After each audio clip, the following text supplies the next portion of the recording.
tous. Bon, aujourd'hui, je voulais vous partager un truc. C'est quand on fait de la rando, c'est vrai que c'est toujours beau, on fait des jolis sommets, on va voir des jolis lacs, etc. Mais on parle pas souvent de savoir faire demi-tour. Aujourd'hui, on a pris un joli but. On a fait un bel échec. Enfin, finalement, c'est pas un échec, hein.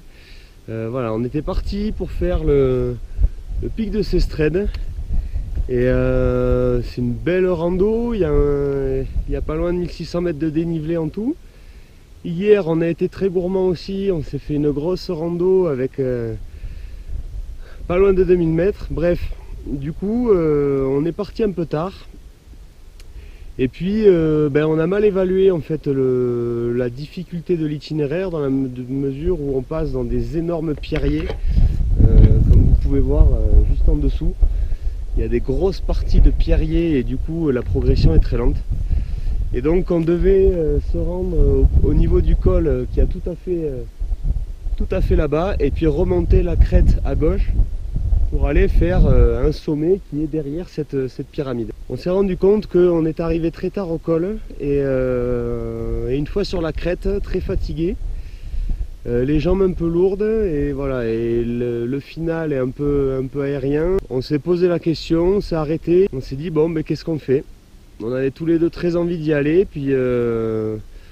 puis on s'est dit en fait c'est pas raisonnable, c'est clairement pas raisonnable et tant pis, on s'en fout. Donc comme quoi je voulais vous partager que vaut mieux savoir faire demi-tour et revenir plus tard, dans la semaine prochaine, dans un an, dans 20 ans. On s'en fout, la montagne elle sera toujours là, on pourra toujours y monter.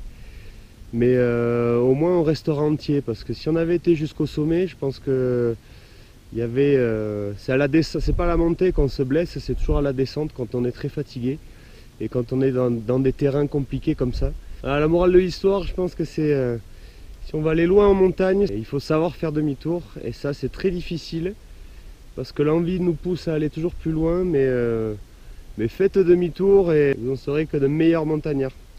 Donc voilà, du coup nous on a loupé le sommet, mais on se console parce que regardez cette vue, pas magnifique ça? Bon allez, à Bichat.